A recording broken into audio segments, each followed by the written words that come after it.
What's the deal, YouTube? It's your boy Big P on the block. You already know how I rock. Back in this thingery with another bangery. You feel me? If you're new to the channel, like, comment, subscribe, be a part of this G Nation. It's a G Nation. If you win, use a G, my friend. But man, let's get straight to it. Been wanting to react to this video for a long time. It's a Kev Mac video. Shout out to Kev Mac videos and everything he do over there. You feel me? Salute to you. On God. But yeah, it got the monster Kody, OG Cutes, and Joe Rockhead. Now, I probably didn't watch this video at least 20 times, but every time I watch it, I learn something new, and something new always come out of it. Because man, Monster, OG Cutes, Joe Rockhead, they all, was real insightful and gave you some wisdom and knowledge about this Crip shit and how it was, and how their mindset was and stuff that they did. And I wanted to get up into it. So without any further ado, we're gonna get into it. Let's go. August 3rd. 22. What? And you? 51. Yeah, you talk to some young older than me. Well, if you live across the street, That's what I told you. So I'm thinking you don't recognize the name, but you know it. Let me ask you this. I'll be 58 January. You moved on 69th Street, what year? December 72. What Crips was living in that area? Chookies, stepfather lived down the street, frequent that spot. Hughes lived around the corner. I lived on 69, he lived on 68. But it was a hood. It was like the West Side Crips hood. It was Magnificent Seven hood, West Side Crips. So at that time, this was not the North Side. No, I didn't start that till 1980. August 3rd. Great day. Great So day. even before that, Look, you talking about when he started, they asked him,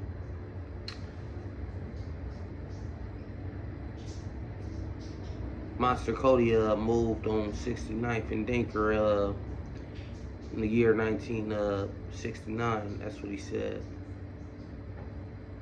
He was still a West Side Crip that belonged to the A-Tray Gangsters. But at the time, as Took was out, it was still West Side Crips. A-Tray Gangster, well, North Side wasn't brought up yet, so he still had to travel to get to the hood. But yeah, let's get back to it. It always was. but that wasn't considered part of the hood. But it wasn't 60 hood. It was anybody's hood. It was like a neutral area. I lived there. It wasn't a gang there. So I used to have to get dressed, iron my uniform all morning and shit, and then walk all the way from 69th to 83rd. And I'm like, fuck, man, down the hood a long ass way. I gotta steal a bike, I gotta steal a car, but I gotta get to the 80s. So I just got tired of walking. I said, fuck it, North Side. This is the hood right here. So before 1980, that wasn't North Side ETG hood. Now looking back, I'm trying to figure out why that didn't become 60 hood, because we got Raymond Potts over there, we got Odie Shaw over there, and these are founders of the 60s.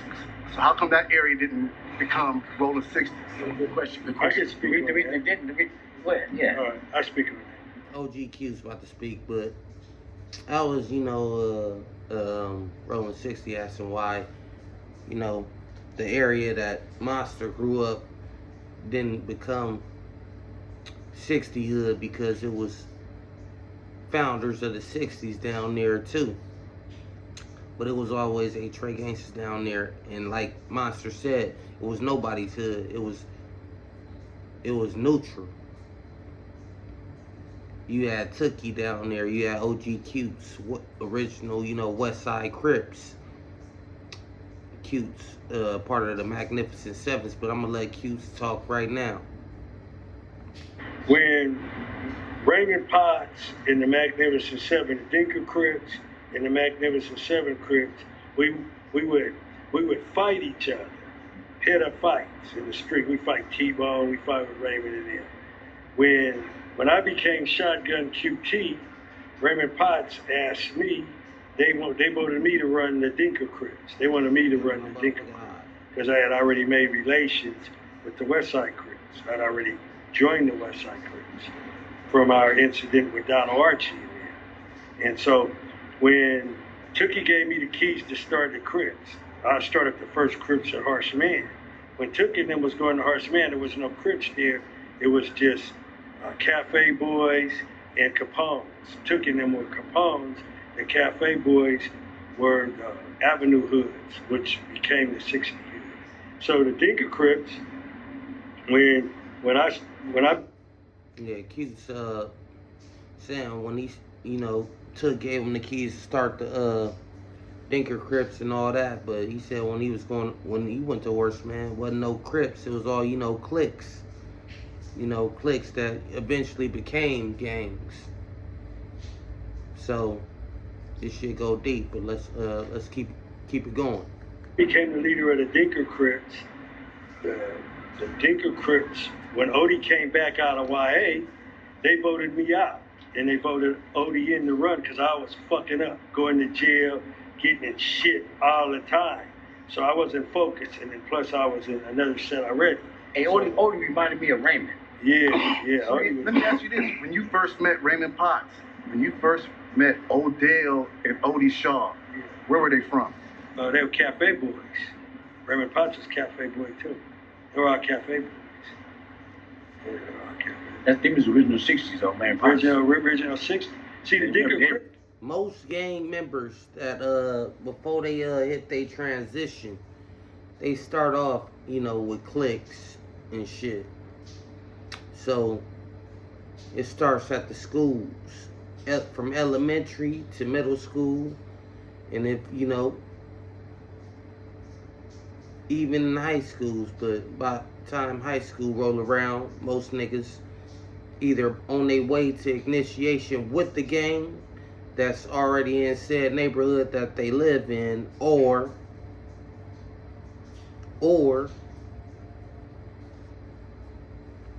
they keep click banging until, niggas press the line on them like, well, nigga, ain't none of this click banging. You gotta pick a side. And niggas, certain events will make you pick a side, depending on what you go through. You could have got jumped by the other side. You could have, got robbed by the other side. It all factors in making that a long time life decision, because this is a life decision. Cliques, they die out. When you get stamped and in that game, nigga, that's eternity. So, yeah, everybody started off with cliques. Part of something that became bigger. It was a small part of something that was part of something way bigger that they eventually got involved in. But let's go. The Dinker Crips turned in the 60s. There was even some bishops over there. And the reason why that area, That's kind of crazy because he lived on Dinker in 69. He grew up on the west side. Took me about 69. That area was still West Side Crips. That was considered a stronghold right there. Because you had my brother Big Bob St. Andrews, and all of them. They were on West Side. Isn't Devil older than you? But you're saying you started North Side, but you got an older homie that lived on the North Side. Yeah, there always were 8 trays. See, this is what I did. There always was 8 trays who lived down there, but you had to migrate to the hood to go to the hood. Rakeford had it in 1980, me and Crazy D sat down in Chico and said, look, 79 North, 66 Dinker. This is the North Side. 80th. 79th Normandy, 66 to Dinker. That's the North Side. 80th to Manchester, South. Then everything he said, because watched this shit multiple times. He said everything after that was West Side A-Tray Gangsta Crip. Then, eventually, homies started, forming other cliques in the hood, which resulted into a back west. Boom. Now you got far west. But the OGs, some of the OGs still press original west. But yeah, I'm gonna let them say it right here. But like I said, I watched this shit probably like 20 times, but first time reacting to it. So I'm not gonna give y'all no fantasy like, oh, I'm surprised. Hell no. I watched this a gang of times, but every time I watch it, I learn something new from it. In Manchester, South Side.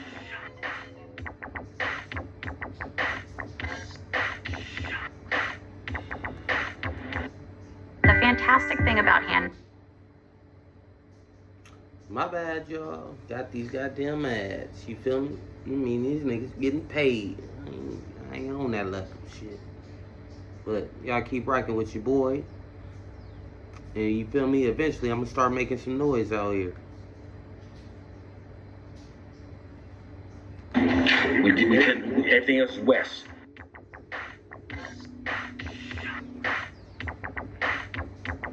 Then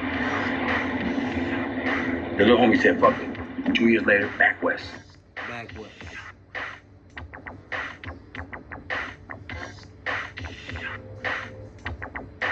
Now, far west. Everybody creates a side. So there always was A-Trays that lived in these areas. But what we did was map it out and put a name on it. Now you put North Side A-Tray instead of just West Side A-Tray. My little brother was an A-Tray. Yeah, Little Lucky. Right. They were all So my soldiers is North Side. So now I'm from the North Side A-Trays. I'm from the F&N. We started to ride. Florence and Normandy, baby. Everybody know about Florence and Normandy. Everybody know what Crips came out of Florence and Normandy. Northside A-Tray Gangsta Crips. Football, little football. It wasn't even about that, but it was about getting one of the homies straight. But here's the thing. On Florence and Normandy, so we called it the F&N, Florence and Normandy. That was the flashpoint of the last and the most expensive rebellion in U.S. history. $1 billion. We burned our own community. Facts. We didn't own shit. Somebody had climbed on our backs, and they were sucking our blood like parasites because the government gave them a loan to buy this shop. And they're getting nasty with our money and our economics and taking our money and taking it back to their hood. And all we get is just hurry up by, and we get disrespected. And Latasha Harding gets killed.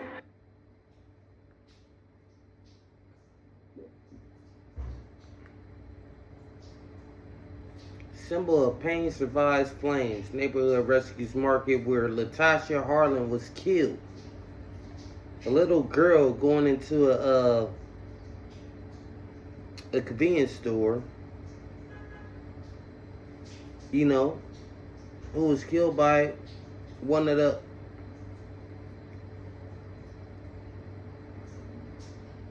the store owners from stealing. I don't care what the crime is. The crime doesn't fit the punishment. She doesn't deserve death for stealing. And that made this community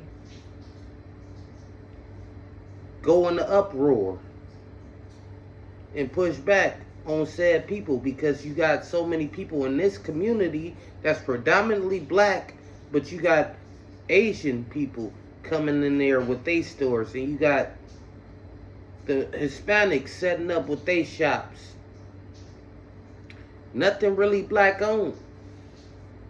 We making money just to give it out. None of the money is being recycled. So I understand why people got tired. And then you at the same time with a Rodney King case going on as well.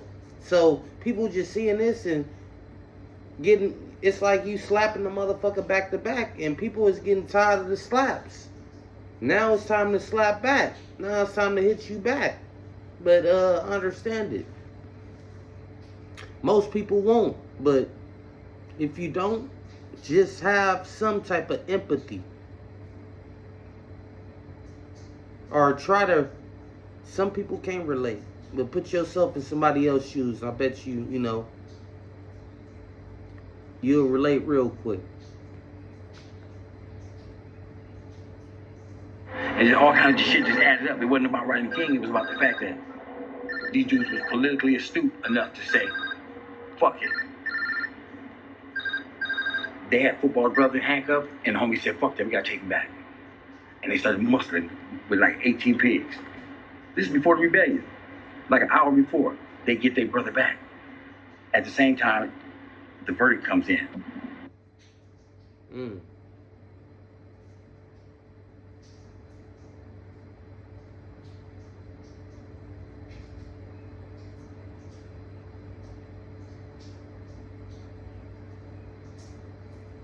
We got Reverend Al Sharpton out there. This nigga with his good marching ass. This dude Gates says,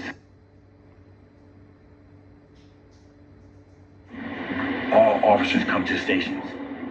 So the dude backed up, but the homies thought that they was running from them. So the homies then went to Florence and Norrie to block the street off.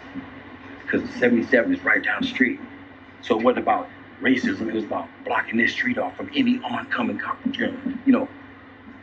artillery from the pigsty. That's what you see on the news. Them trying to bombard. Any car that tried to violate that got bombarded. There was a particular ethic there. It was politically driven. One of the grenades I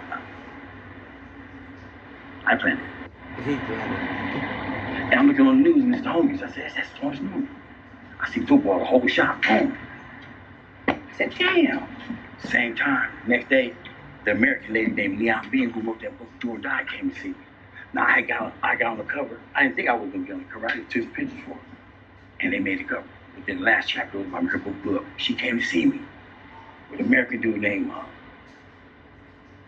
William Broyles. He wrote Apollo 13 and gang other shit. He's a big dude now. Anyway, she brought him to see me. So in we her talking, she said, look.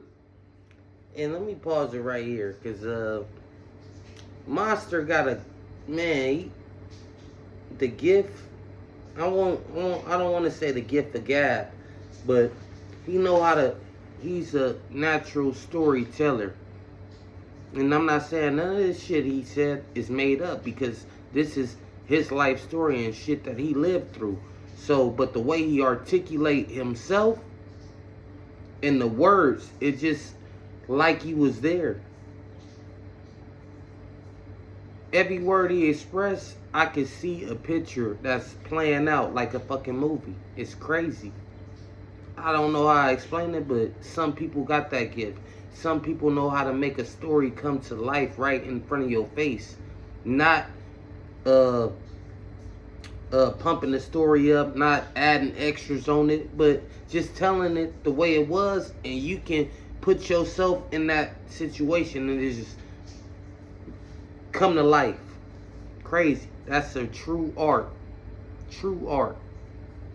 Man, rest in peace, Master Carl. Rest in peace, Master Kody, man. We miss you. He was a real gifted individual. Here's my book. It's a national bestseller. It's you on the cover. There my fat ass was. That Mac 11. I said, that's a fucked up picture. I was like fucking Steven Seagal. I like it. I like it. I hate that fucking picture. I had that America picture went ape for it, right? Here's my point. Here's my point, y'all. That was the first skit out. That was the first book ever written about Crips and Bloods. It came out in 1991. It's called Do or Die, right? Full of one-sided information she got from people. I'm on the name they use in there, that's real name. Everybody else is Bones in there. They use some more funny ass name. But no, man, fuck all that, right? Anyway, national bestseller. But dude who was sitting with her said this: why don't you write your own book? I said, man, I can't write a book, man. I just learned how to read and write, really. Long story short, he said, that's crazy. He said, I just learned how to read and write. And this motherfucker can articulate better than motherfuckers can read. But I understand, but man, that's crazy. He said, I just learned how to read and write. And you got people that's writing stories that want you to write your own story. And they want to hear about your life. But let my nigga Master Kody tell you. Write me an article. I got a friend in a magazine. He'll publish it for you. Just write an article about the most exciting day of your life. That's all right. Went back to my cell. 25 pages. It was the day I graduated. I joined the hood. I became an addict. I became a murderer and a graduate and a gang member all on the same day, and I was 11. And so, that's crazy. He said, I became an addict, I became a murderer, a graduate, all in the same year. Not saying drug addict, but saying addicted to, gangbanging. He got put on. He did his dirt, and he was graduating. It's probably last year he probably attended a regular school, all at the age of 12 or 11. that was the most exciting day of my life. But I didn't understand the trajectory it had set my spirit. I mean, because I was a regular dude. Well, when that shit hit me like that, so I wrote that, man. And so I gave it to him 25 pages. That fool came back 2 weeks later and said, man, I got you $10,000 for that. It's coming out in Esquire magazine. I said, what? I just got 7 years for a $40 robbery. And you just gave me $10,000 for a fucking 25 pages. True to life initiation right in my life, written with a fucking pencil. Let me ask you this, because you wrote this book not as a retired gang member and not when these wars were over. You wrote this book when everything was cracking full-fledged. You didn't have any reservations doing that at that time? No, because what you gotta understand about Monster and what people fail to understand is two things. First page you open up when you open up my book is that it says this is a work of nonfiction. Some of the names have been changed to protect the guilty. And that's true. So, Monster just corrected homie. He's like, you wrote this one, it was cracking. Like, you didn't have any thoughts that this might, implicate anybody in a crime or anything? He's like, well, check this, homie. I wrote this, and I said this is a book of nonfiction, so names have been changed to protect certain people. So,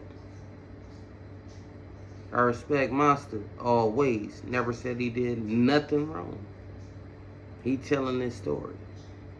He has the right to tell his story. Every man has the right to tell his story. But I'm going to end it right here, y'all.